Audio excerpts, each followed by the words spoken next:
Well, hello, Melanie Spring. I'm so excited to have you on the Dating Advisory Board today. Melanie is the Chief Inspiration Officer at Sisarina.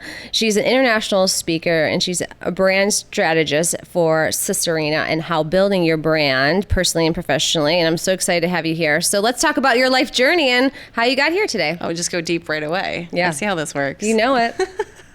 My journey. Goodness gracious. What would you like to know about my journey? How would you like to know? Well, I know your journey, but I'd like you to share with the listeners, because I found it very inspiring, and how you got to help with building brands and then eventually going out on your own and building Sisarina and inspiring people all over the world with your speaking engagements. Nice. So I'll give you the short version because I don't think we have that long on the podcast. But basically, I have a marketing degree, I have a communications degree, and I built websites from the 90s until not too long ago. And so kind of taking that website design experience and then being able to pull that into brands and being able to learn businesses. In 2009, I lost my job because of the downturn in the market and was asked, what would you do if I can't pay you anymore? And I said, I would work for myself. They're like, great, let's do that. Wow. Yay. 30 days later, I had my own business. Wow. So I've been an entrepreneur since 2001, but restarted in 2009. And 7.5 years later, we're still kicking. So doing brand strategy is the thing that I love to do. Being able to help people personally and professionally and figuring out who they are, how they make people feel, and what it is that makes them sing. What's their heart singing thing that they can do. And that's generally makes my heart sing. So I figured out my purpose was to help people with their purpose and make that thing the thing that supports them. Yeah, so. And you've been very instrumental in helping me with the Dating Advisory Board, so thank you. She was really good. Oh, yeah. But so if you're starting out a dating strategy and you're in the dating world and how we tie it back into business, how would you create your own dating strategy for a client? Say, I come to Melanie, I need a brand in my business, but also personally, I don't know what I should be doing. Well, people don't come to me for their dating brand strategy, but if I was actually to take that idea of business brand strategy and put it into the dating world, I have to say I actually did that for myself. Oh, let's hear about that. And you don't know that, but you kind of know that, but not fully. So a couple of years ago, I read the book by Amy Webb. It's Data, a Love Story. And when I was listening to it, when I was reading it, not listening to it, I was realizing that most people aren't actually being their real selves online. And yeah, obviously I've met a lot of guys who are not who they are. Yeah. After you get to know them. Right. And so basically what I realized was I had to stand up and be fully who I really wanted to be in order to find the man that I was really looking for. So basically looking at the book and the ideas in the book and how I could take that into my personal life, not just to create the perfect profile, but to actually be the woman on the other end that could be attractive to that person. So most of the strategy for that has to do with looking into who you are, fixing the things you really want to fix so that you can be ready for that right person, and then being able to take that into creating a super profile, which Amy talks about in the book, That's and a really being good able book. to just really build out who you are and what you really like, but without going overboard. I mean, you know this. So many businesses put all their features and benefits right up front, and I'm usually like, yeah, but what do you make people feel? Right. And it's the same thing happens with dating. They put every single, like Amy in the book, put her entire resume online and nobody was interested because that's not interesting to people. They don't want to know your entire life story right up front. So the same goes with business. You don't necessarily want to put everything out there. You want to make sure you're giving them a specific feeling, because if they're the right person for you, they'll get that feeling and be like, oh, tell me more. Yeah, let me see what else do you have to say. Exactly. Yeah, I mean, it goes back to being authentic, right? In the boardroom and personally. Oh my goodness, yes. Authenticity is the key to success in all of those things. And if you're not authentic, then what are you doing? Right. I mean, I always, it's interesting when you see these pictures online with, and you're like, man, that doesn't seem right, because they're not, it doesn't correlate well, right? And then maybe the type of text that they're writing, it's very formal, like, I like long walks on the beach. Okay, come on, let's get creative. Did your sister write that? Yeah. Oh, your grandma. I mean, seriously. I mean, that's probably a valid question for a lot of people. Right. But no, but having some sort of strategy like Amy's book, which was really good, and I thought it was fantastic because I loved, the data sides or the technology part, which I thought was brilliant, and how she wrote it was really, really awesome because she did talk technology, but she also talked from her. I mean, you could see her when she was writing it and whiteboarding it. Oh, totally. Totally. And she was funny. Yeah. And the very visual. So I could literally see her playing out. So. And she was talking about all her flaws. And it wasn't necessarily that they were flaws that needed to be fixed. They were things that she's like, I don't think I would want my husband to want me to smoke. Maybe I should quit smoking. Right. Like, oh yeah, well, yes, of course. But most people don't think about those things. They're like, I want the perfect man or the perfect woman, but I'm not going to change anything about myself. Right. They should just want me as I am. Right. Like, and you don't like yourself, so why is anyone going to like you? Yeah, I mean, think about what you do in the business sense. You'll go in there and say, okay, well, let's list out what you want to do, what you want your brand to say, who you are. Write down a list in the dating world. Write down, here's what I want, because this is going to come down. Is this person going to be able to handle me? And am I going to be able to, if there's certain things, I mean, there's give and take on both sides, but you can't have such polar opposites and just look. A lot of people say, well, I want, tall, dark, and handsome and super successful. Well, what does that mean to you? Right. I mean, don't be superficial about it. I mean, because it just ends up not going to work anyway. I mean, and it's not interesting to want to be with everybody. Right. Like most businesses are typically looking for, well, everyone's my client. No, they're not actually. Who do you love to work with? And that's one thing I've been helping businesses lately with is picture the ideal client, and not from the ideal sense that it's, okay, well, he's money. That's nice. Yes, of course, the ideal client needs to have money.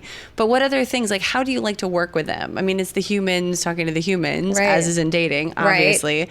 But if you think about like that ideal client, it's not everybody. It's that kind of person who likes to work a certain way. Maybe they like to, like, you talk fast, I talk fast, we like to hang out together. Yeah. But someone who's going to talk slow will feel like you just ran over them. Right. That's not necessarily going to be your perfect client for a specific thing. You might be able to slow down and meet their pace if you need to. Right.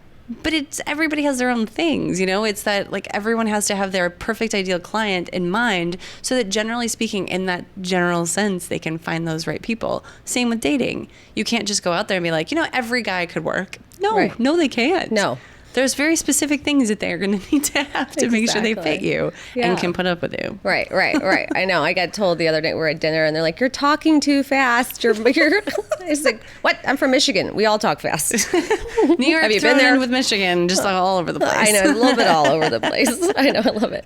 So, we talked about, the branding and how important that is in the dating strategy.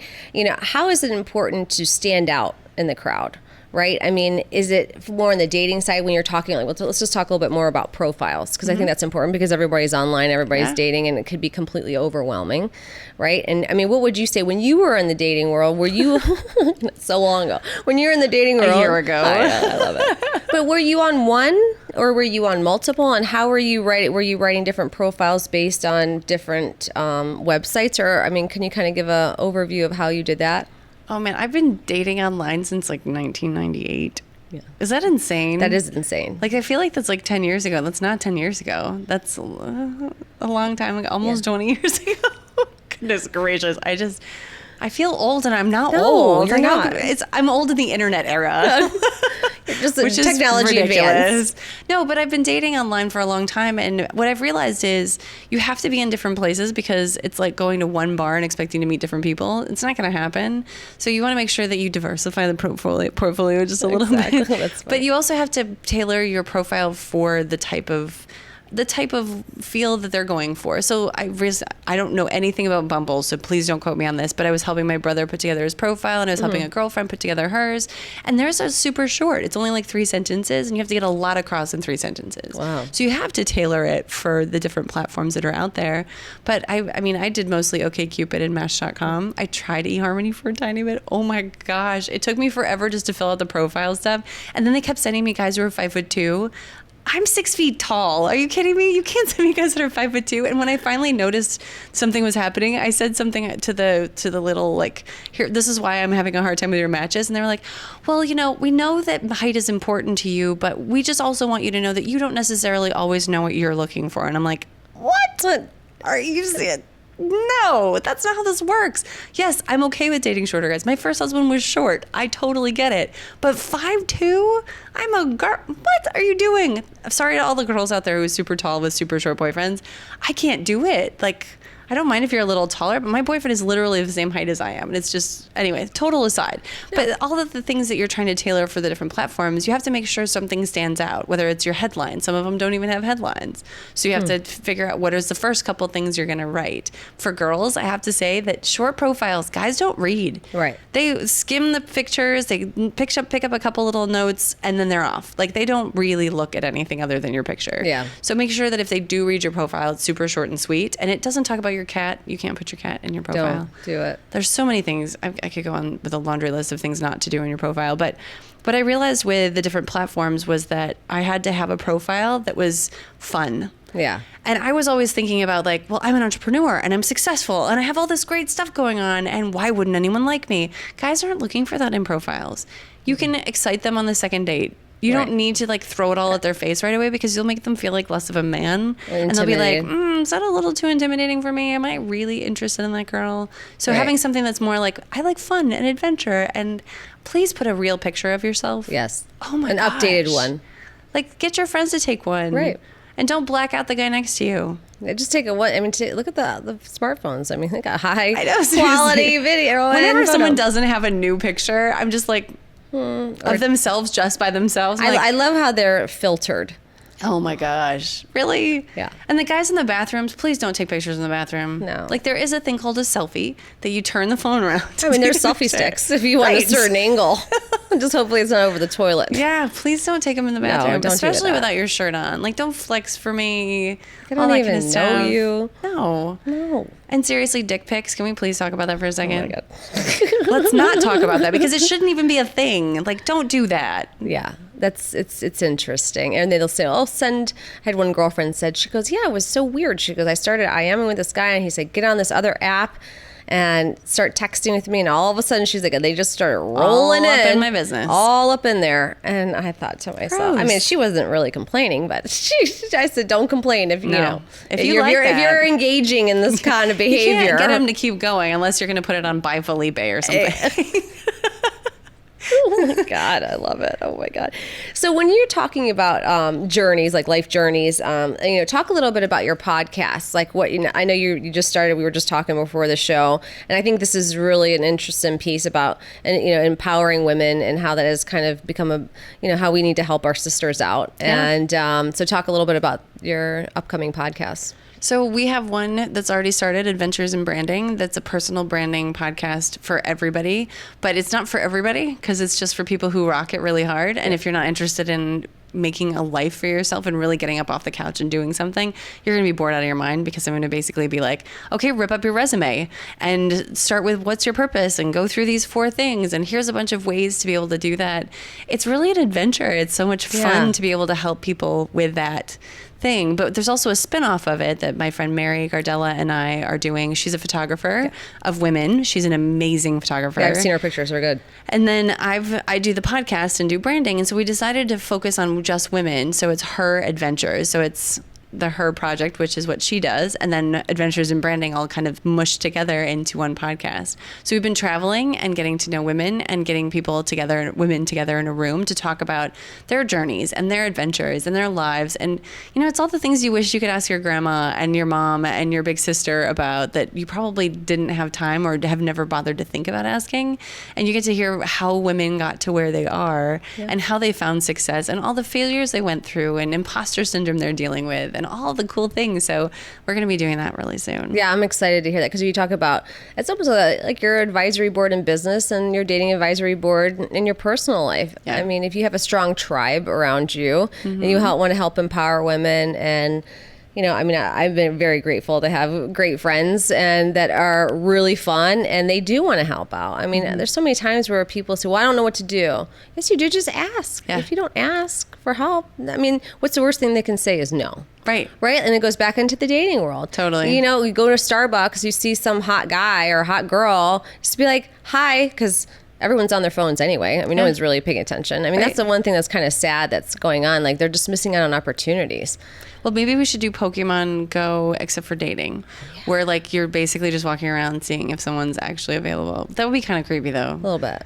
That's like We'll work on America. it. We'll finesse the brand and see if we can make that a thing. Well, you know what I'm surprised that they haven't done. I don't know if it's just on the back end with the servers for some of these, dating sites. Is why don't they do like a 2-minute video clip? Mm-hmm. I don't understand why that has not happened. Where they can talk about it. I mean, that goes back to like the 70s and 80s where they actually used to dating have... show. Right. Remember that first Facebook post? Oh my God, how many, that was back in the winter. You sent me that thing. I mean, do the dating show. I want to bring one back. Maybe we should bring it back. I just got an idea. I just got an idea. Watch out. No, but remember in the 70s and 80s, you would get a VHS tape of a whole bunch of men or women who might want to date you, and you would just pop it in, and then you would choose, would you like number 1, number 2, number 6, really? Yeah. Why don't we do that anymore? That would be way more interesting. I'm definitely going to look into it. It's like a millionaire matchmaker, except old school with mustaches. Oh yeah. No, I love it. I know that was the funniest clip. Mm-hmm. By the way, if you can Google that, it's pretty good. But having even on Match or on the other ones, I mean, I don't, how you can upload videos on, FaceTime, and how they're all integrating. Right. Are they not moving towards the digitally? I mean, it is. It would be really smart because then you could really get a chance to get to know that person without having to fully engage with them. Yes. Yeah, because you can figure out a person. I think, not to be a snap judgment, but you can kind of see personality. Oh yeah, way better than a picture. Yeah. Because have you ever gone through a guy's profile and clicked on pictures and you're like, oh, he's cute, he's cute. Whoa, who is that?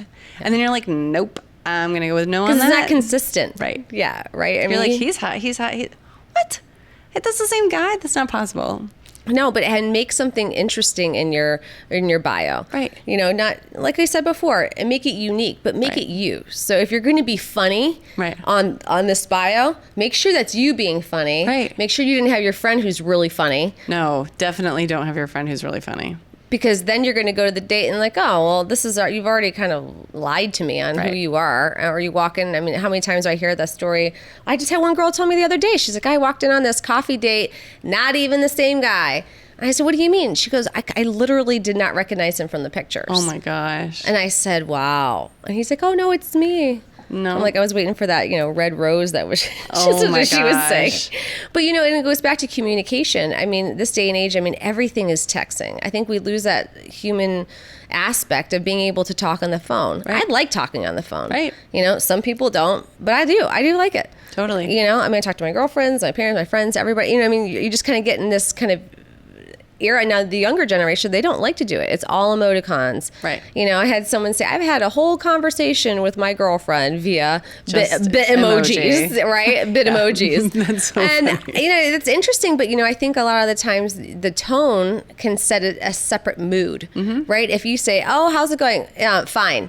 They may be busy. They just may have just, and then what's going on? What's wrong? So you put a period after that. Yeah, how dare you not do a smiley face with a heart? You were in the doghouse. They're getting rid of periods now, though. Yeah, I know. I saw that. No, you can't get rid of periods. They're doing we it. need full sentences. They're not going to. Period. They should make it period but on text message. It's just very interesting. Yeah, I know. Yeah. Well, what you were just talking about kind of goes back to the business side of things with the whole video thing. Most businesses don't think about what they're putting out there about themselves, and they're not thinking about the brand. Just like with dating profiles and pictures and image, having everything updated and making sure that you really know that brand. I had a friend of mine who was practicing his speech, and she was talking about her dad was like the creepiest guy on the planet, and how like he was the guy that was the most embarrassing human being ever, and how he used to go up to people's doors and knock and say, do you have children? And she's like, Dad, are you kidding me? She's like, that's how he found his playmates in the summertime. Was like really creepy dude with like flip up sunglasses kind of thing, like totally creepy.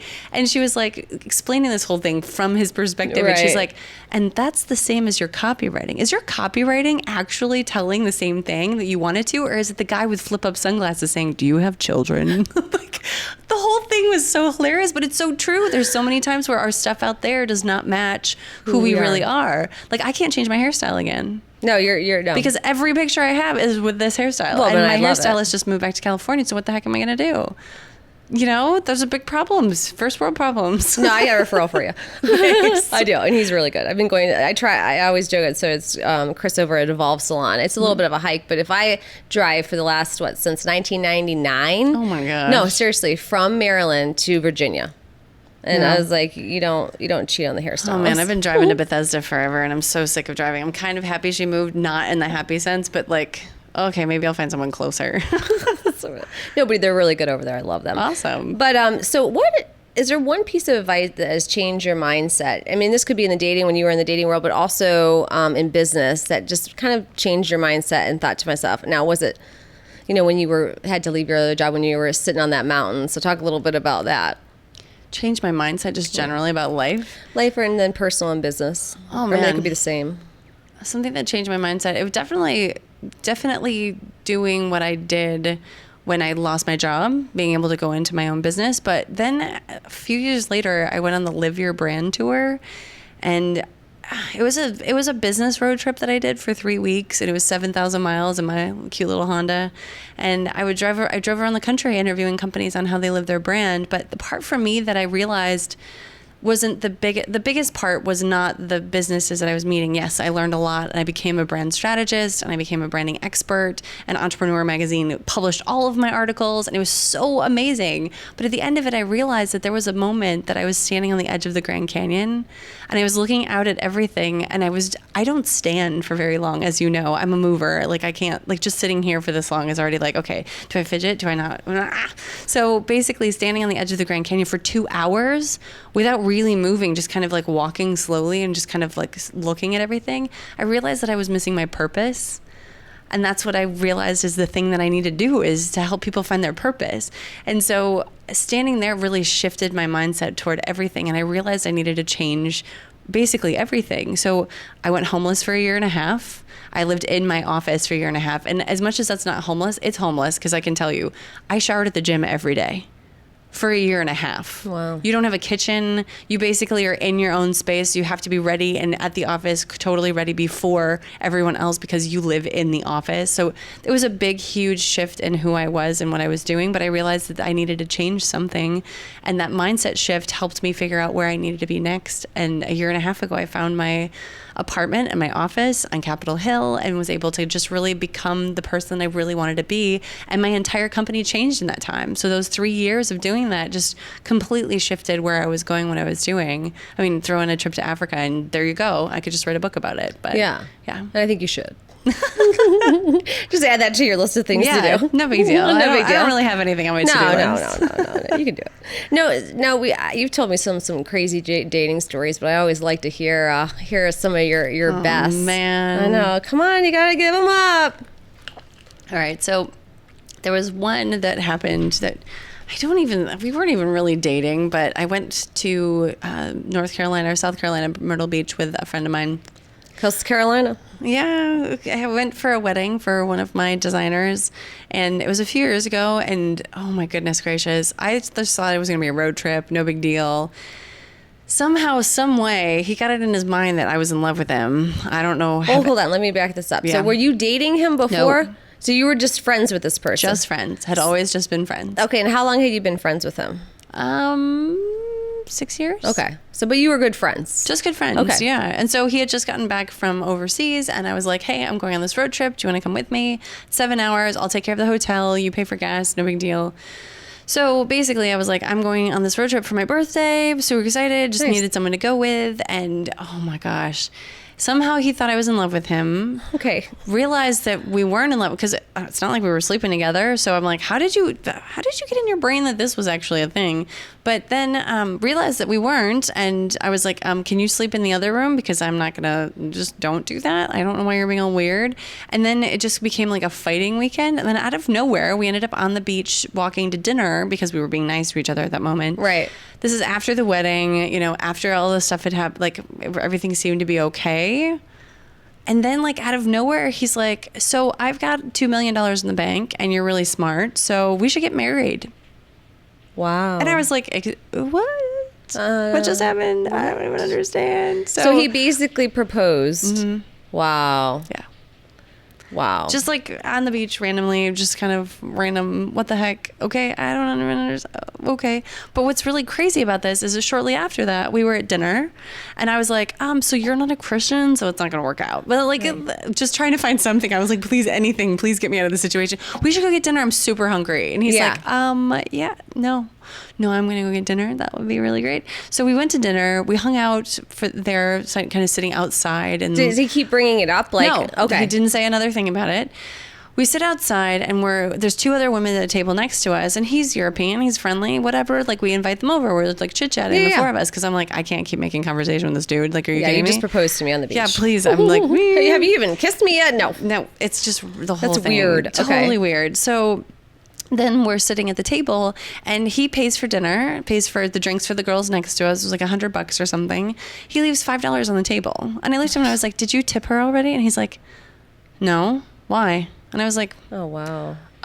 Because you paid $100 for that. You're giving her $5. That's only a 5% tip. He goes, why should I, as a college educated person, have to tip somebody who's waiting on me? I don't understand that. You Americans are just totally weird. Like, he's from America. Like, his family is from here. But he's from another country originally. Like, his family is from another country, but he's from here. But like, he's been here his whole life. So it's not like he's a European who's like, I don't understand tipping. Like, he's been here his whole life. And I'm like, no, you can't do that. He goes, what are you, a socialist? I was like, okay. So we went from proposal to socialist. I see how this works. Okay. Oh, wow. Yeah, the whole thing was just one of those, I don't even understand what's happening. I don't even know if anyone can top that one. That's awesome. You're like down in the history of the dad best dating stories. I have more, but I won't share them on this one. Okay. Well, let's save some more for when I do that show, because now my mind's already going on that.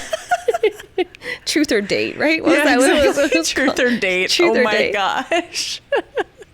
Truth or date? You want to tell the truth? So, as we wrap up here, tell us how people can get in touch with you, and like what kind of exciting speaking events do you got coming up, and just sharing all the cool stuff that Melanie has going on. Oh man, so many fun things are happening. So many things are shifting. So you can find me at Sisarina.com, Sister Ballerina. She was my imaginary friend when I was little. So Sisarina. And I'm also at MelanieSpring.com for speaking and workshops and talks and things like that. We've got some cool stuff, like a community we're building called I Rock My Brand, which is part of the Adventures in Branding podcast type thing. I have coworkers who are going to be doing some really cool projects with video soon with hashtag I Brand So Hard, which is going to be so much fun. That's awesome. And then just generally speaking, I'm out and about kind of talking at different events all over the city. And a big shout out to anyone in the DC Baltimore area, that there's a huge conference called Outspire Summit, which is going to be super phenomenal. It's on branding, and I'm speaking at it, and I'm not part of it, but like other than speaking at it, but it's one of those cool ones that you're like, I need to align myself with this thing.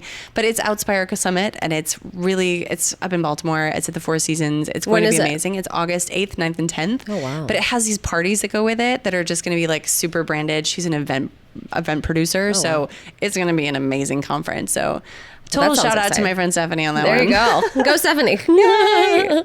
Well, great. Well, thank you so much, Melanie, for coming on the show, and make sure everybody check Melanie out and subscribe to her podcast and sign up to get her newsletters, because it's all great information. She's inspiring to me, and I know she'll be inspiring to you. Thanks, Jen. No problem. Well, thanks, guys. Have a great day.